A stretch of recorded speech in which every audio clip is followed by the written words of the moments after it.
Ignition sequence starts. 6, 5, 4, 3, 2, 1, 0. Liftoff. We have a liftoff.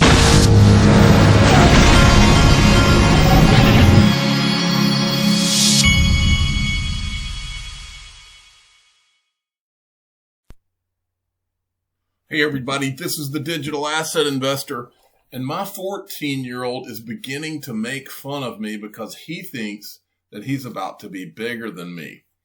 I, at one time, was 6'3", and I guess at age 46, maybe I shrunk about a quarter of an inch or so. And right as that's happening, he is starting to grow. So he's about to cross 6 foot. And he thinks that he's headed for about 6'4" to 6'5". And so he's already making fun of me. And I almost at times feel like I'm being threatened, like he's ready to be bigger than me so that he can test me a little bit.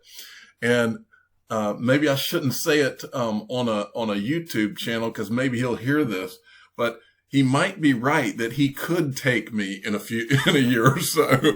But what I always tell him, I said, is no matter how big you get, I will always know the Force. I'm the Jedi in this house. So fathers tend to have the Force. There's this invisible force field, this line between a father and a son, no matter how little the father gets compared to the son. It's some kind of mental game, I guess, at that point. But anyway, I'm just kidding about that. He is giving me a hard time about how he's going to be bigger than me soon. Now, yesterday, this is funny. Yesterday, my Camo Ammo, Rocky Carter Inc. had sent, he had done this little poll. Because yesterday when I was doing my show, I was sitting here, I was doing this right here. I was clicking this pen just because I'm one of those people that has a nervous habit. I was going like this, and I didn't think about it, but once I put the video up, people were saying, what is that? What is that clicking sound? And so what it was is a pen. And to be more specific, it's a red pen that says Travelers, the insurance company, on it. That's what I was clicking yesterday. Now, for today, I said, okay, well, if you guys are so entertained by little sound, let's see if you can guess what the one I do tomorrow is. So here's the sound I'm going to do today. And see if anybody out there can guess it. I'll do it 5 times. I'll bet somebody will be able to figure that out. But yes, it was a pen. That was the answer to the question. Now, I thought this was an interesting tweet because there's a lot of conspiracy type things that I'm seeing online right now about different things that are going on about, Hillary's emails and all kinds of different things going on right now. And Elon Musk must be seeing some of these things, the Illuminati, like some people are going to be busted soon. I don't know who he's talking about, but I thought it was an interesting tweet. James Rule XRP, the crypto cruise ship Satoshi is 811 feet long with 12 decks and 777 cabins to be auctioned off as condos. Oh, and by the way, at the end of this video, I'm going to further show you that all the world's a stage and we're just actors in the game, folks. Because I'm going to remind you, to me, as we see a lot of things that we're seeing that are happening now, it's interesting to do a little walk down memory lane and remind you of certain things. Because when you are reminded, sometimes it becomes an aha moment. Because it's easy to forget things that happened in the last few years. But sometimes it's a good thing to do to get a little reminder. Now let's look a little closer at this cruise ship because this was interesting. Says the crypto cruise ship called Satoshi is gearing up to set sail from the Mediterranean to Panama, where it will drop anchor and call the bay its home. The ship has 777 cabins that will be auctioned off as condos. Bitcoin will be accepted for all goods and services aboard. Ocean Builders, a company that builds sea pods or floating homes for seasteaders, I've never heard that word, has unveiled the crypto cruise ship. So you can actually get a condo where it's like, I guess it stays docked. All right. XRP Crypto will CFTC chairman, that's Heath Tarbert was his name? Yeah, Tarbert. He expects Bitcoin futures volumes to grow and wants to see the U.S. lead in blockchain. Tarbert, who says that in order to prepare the CFTC for the future of finance, the agency has been hiring with people with a background in cryptocurrency. All right. Now, Michelle Vandenberg sent me this.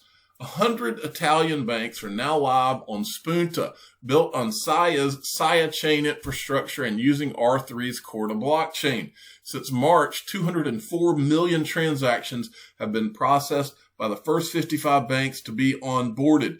At full capacity, it's capable of 8.4 billion transactions a year. All right. And then CoinDesk, almost 2 million people live in the Chinese city of Shenzhen, signed up for a 10 million digital yuan giveaway over the weekend. All right. This is interesting. Panda, Ripple, XRP. This is BitTrue, and they're talking about how PayID is now incorporated into BitTrue. I'm going to take you to partway through this where he starts to show you he's demonstrating the PayID function on BitTrue. I want to show you that part. Let me go to about right here. PayID.bittrue.com.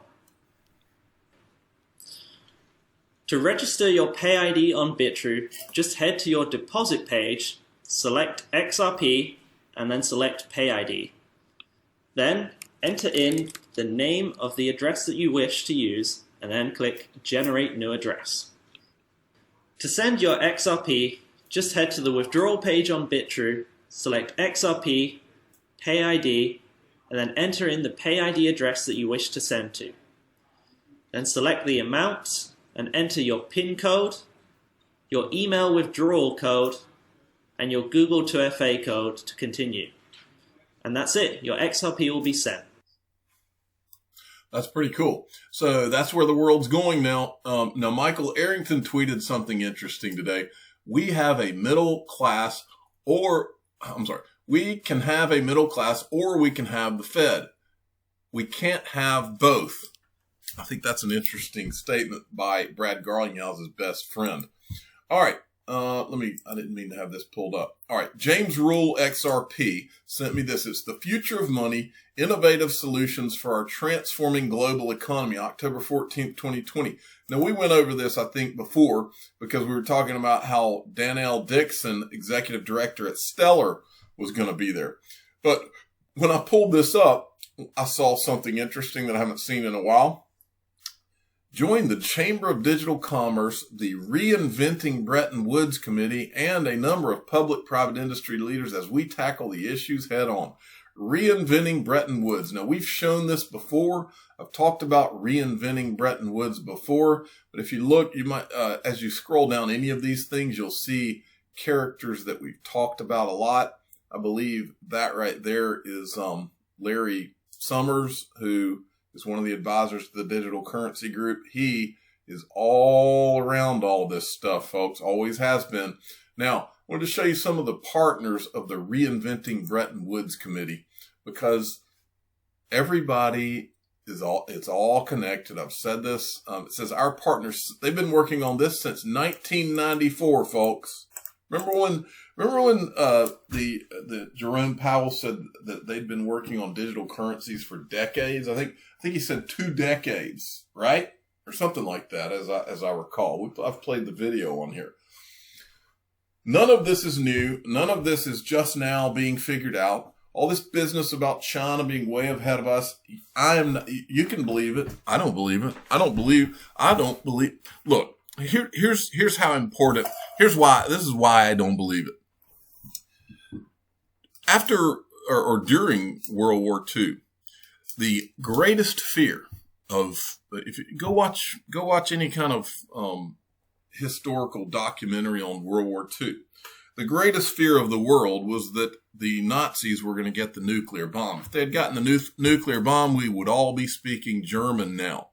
Everybody began working on the nuclear technology way, way ahead of when anyone actually realized they had it. In fact, the bombs that were dropped on Nagasaki and Hiroshima, do you think anybody knew that the U.S. had that before that happened? I don't think so. That's not how this works. Well, I pose to you this.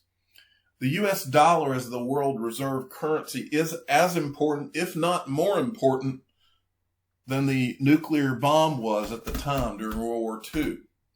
Okay? Now, I don't think, there's not one part of me that thinks I'm wrong about that. And so, if during World War II, it was kept so secretive, had to be so secretive, because if anybody knew that nobody could know. That's why they had the Manhattan Project and things like that. And so it's completely naive for anyone, anywhere, that's an adult especially, to believe that here we are with this status as the world reserve currency, which is everything. It is everything. It's everybody in the United States. It's your standard of living. Without that status, you don't live the way you live. Without that status, you go to fill up your gas tank and it's 4 or 5 times more expensive than what you pay today. The world reserve currency status is everything for the standard of living of people in the United States. And if you believe that the United States just left this to chance and they're just sitting here, woe is me. Oh, China just came out with a digital currency. They're so far ahead of us. If you believe that, then you go on believing that. The digital asset investor does not believe that, because I've been around, there's my Sin of a Woman quote. I've been around, and all the world's a stage, folks. Now look at this. Let's look at the stage. Reinventing Bretton Woods, Accenture, now I've said to you that under every financial rock you'll see Ripple. Look under every rock and you'll see Accenture, okay? Every rock. But the partners since 1994, it's every single central bank around the world, and it includes China. China is not excluded from this, and neither is Russia. You'll see Russia on here too. There's Bank of China. Look, folks, it's all been for the purpose of preventing future wars, preventing World War III. I've said this for a long time. This is not something. There's Russia, G20. Everything that you're seeing that's being done is to reinvent Bretton Woods, but to reinvent it so that everybody's at the table. If I had to sum up everything I've talked about over the last 2 years, that's the theme of it, is that if you really look closely, everybody, all the countries around the world have been involved in this. And it's all been for the purpose, all of the major financial institutions, all the countries. If you think that China's just off doing their own thing and China doesn't want war any more than the United States or anybody else would want anything like that, because everybody has nukes now. That's why. So it doesn't matter how great your technology is, because all it takes is one, nobody wants that. And I've always believed that that's what all this was for, is to prevent the next major war, or to prevent wars in general. And I believe that's what's going to happen, or one of the things that's going to happen as a result of this. Now look at this, a week of digital sessions. October 12th, this is the more extended agenda for what the IMF was doing. This is from this Reinventing Bretton Woods website. This agenda was on there. If you go through this, look at all the people involved. Look at the Czech National Bank, University of Oxford, Bank of Spain, Central Bank. This is the Central Bank of Armenia. There's an advisor from Accenture, Bank of Peru, Mexico, Brazil, South Africa, UBS Asset Management. Just look at the names. There's Chamber of Digital Commerce, because they come out from under every single rock too, right beside Bretton, anything regarding Bretton Woods. And then here is this is the Monetary Authority of Singapore, Bank of Canada. As you go down the list, there's Hungary. As you go down, there's Stellar right there. Okay. Stellar, don't forget, Stellar and Ripple are in this game. All right, but as you go down, there's Bank of Japan, Bank of St. Louis, Portugal, you name it, they're a part of all of this, folks. The IMF, Kazakhstan, however you say that, Central Asia, Managing Director. And then here's the Bretton Woods Committee, some of the partners Accenture, UBS, Chamber of Digital Commerce. You couldn't make this stuff up if you tried, folks. It's exactly what your gut tells you it is. Now, this person tweeted this out this week. Onwards is crucial. So I decided to list down what's coming up. Now, folks, there's something in here that many of you don't know about or you may not have thought about. Now, one thing I've always believed, and I've told you many times on this channel, I believe that Bitcoin is born of governments, maybe multiple governments. I believe it's a ruse. I believe it always was a ruse. And I believe that someone said the other day, I couldn't find the tweet, I was looking for it, but somebody said something to the effect of they thought that something catastrophic would happen to Bitcoin in conjunction with the rise of the real digital assets, the XRPs, the XLMs, okay? Don't be surprised. Now, look, the market has gone up and gone down with Bitcoin all this time. And don't be surprised if what that person said on Twitter, and I don't remember who it was, don't be surprised if something catastrophic for Bitcoin doesn't come down the pipe in conjunction with the rise of the one. XRP is the one, right? And XLM would be the other. All right, now look at this. These are the things that are just going on here in October. The 12th through the 18th IMF meeting, SDR. 14th, 15th, Swell Ripple Global. 15th, Mt. Gox. 150,000 Bitcoin release. This right here could very well be your catastrophic moment for Bitcoin. It could be a catastrophic moment for the whole market, but I just believe that we're there, folks. I believe it's time. Now, I'll go through the rest of these, then I'm going to go back to this. 19th, IMF Cross-Border Conference. 20th, Bahamas Sand Dollar CBDC Live. 26th to 27th, B20 G20 meeting. This right here, 15th of October, Mt. Gox, 150,000. This is from Crypto Whale. On October 15th, 2020, almost 150,000 Bitcoin are set to be sent back to customers that fell victim to Mt. Gox exchange hack in 2013. While this deadline has been moved back numerous times, it's important to consider the catastrophic impact it could have on the markets. And here's the actual court thing from Tokyo. It's also an interesting side note to note that the guy who started Mt. Gox is Jed McCaleb, who then left. Right as everybody started going to jail, he left to go form Ripple, and he wasn't touched by the law. Then he went and formed Stellar. Those are kind of interesting factoids. And also, I've always wanted to get Jed McCaleb on my show to drill down and get some specifics as to where he was and when he was, because I'm a little confused on some of the timelines there. Crypto D says, I think this will happen so fast. All countries, continents are playing down their digital readiness like a poker game. It will take one announcement and the rest will follow like dominoes. And then it's on like Donkey Kong. I think he's right. I think that he said it perfectly right here. They're all playing down their digital readiness. I believe this is what we're witnessing. They are playing down their digital readiness. Watch what Christine Lagarde says. Based on their determination to effect payments in a digital way, in a cheaper way, in a faster way, in a more secure way.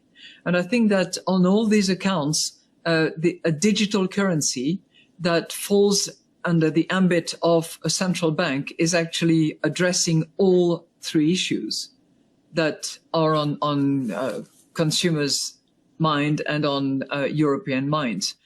It's not 100% rosy story, because it clearly, number one, it's difficult and it's a time-consuming project. It's not going to happen overnight if and when it is decided. Number two, if it has great benefits of being cheaper, faster, more secure, and responding to consumers' preferences, it also has its downside. And clearly we need to consider all the consequences that it would have, depending on the way it is tailored, depending on the way it associates our current, usual intermediaries, so that we don't disrupt the system. But I think that it is here to stay with us. It's not implemented yet. Decision has not been made yet.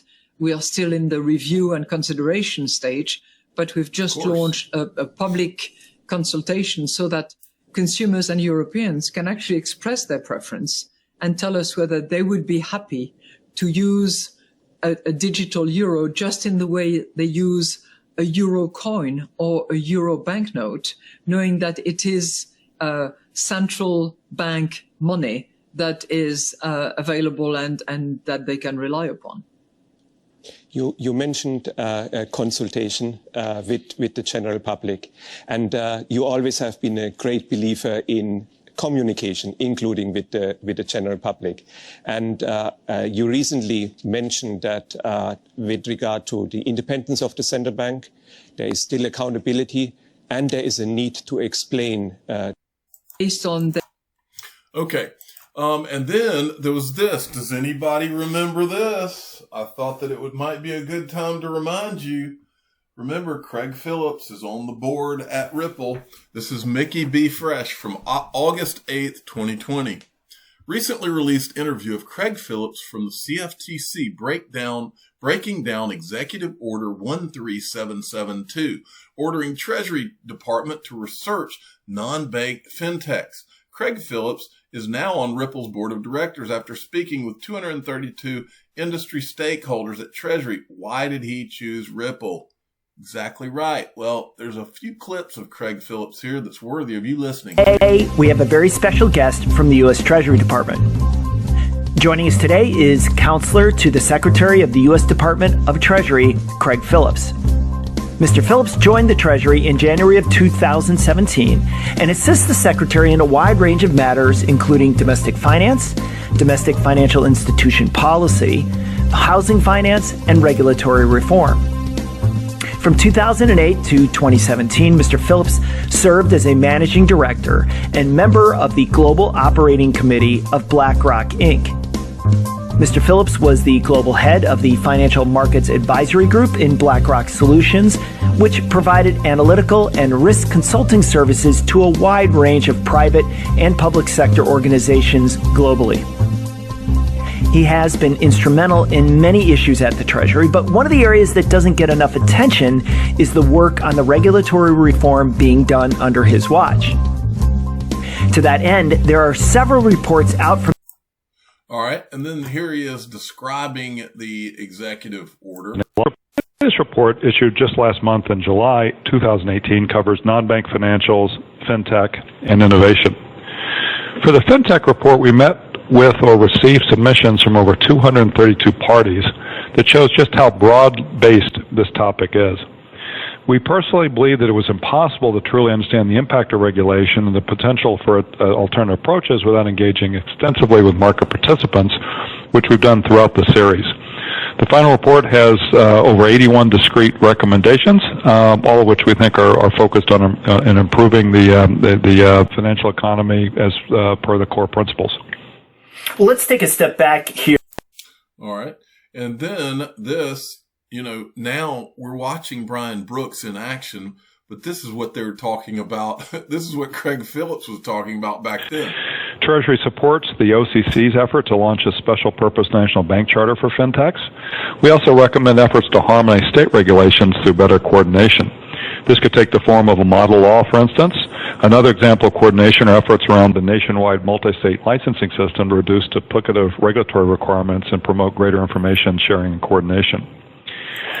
Okay, and before I play this last clip, I was just going to show you a little more. Craig Phillips joins Ripple Board of Directors, and then there's that, and this is him, and this is a picture of him, Trump named to fix mortgage markets, figured in infamous financial whatever.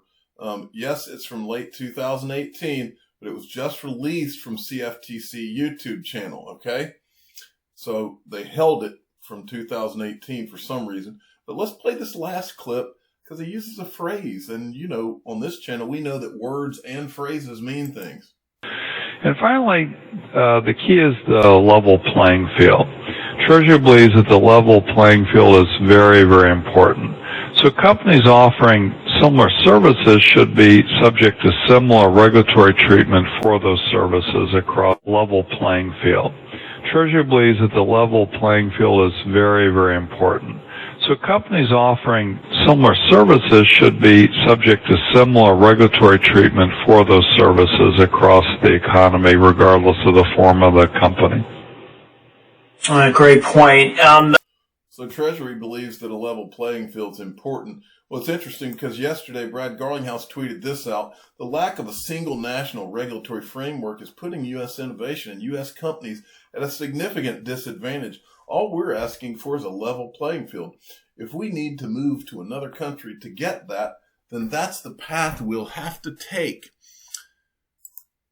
All the world's a stage, and all the men and women merely players. They have their exits and their entrances, and one man in his time plays many parts, his acts being 7 ages. William Shakespeare. I'm the digital asset investor. I'm not an investment advisor.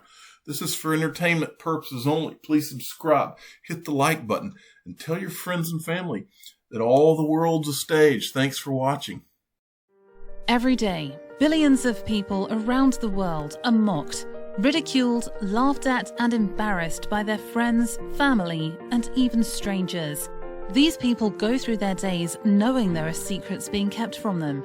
They hear the faint whispers behind closed doors. The information and knowledge is held very close and only shared with others who were fortunate enough to find out. Feeling lost, rejected, and ostracized, these people give up, never finding out what digital assets the digital asset investor holds. But there is hope. Join the free Digital Asset Investor email newsletter and find out what digital assets he owns each month, including investments he's considering. Click the link in the description of this video or go to digitalassetinvestornewsletter.com. Put an end to your days of gloom and depression. Join the greatest free digital asset email newsletter ever created.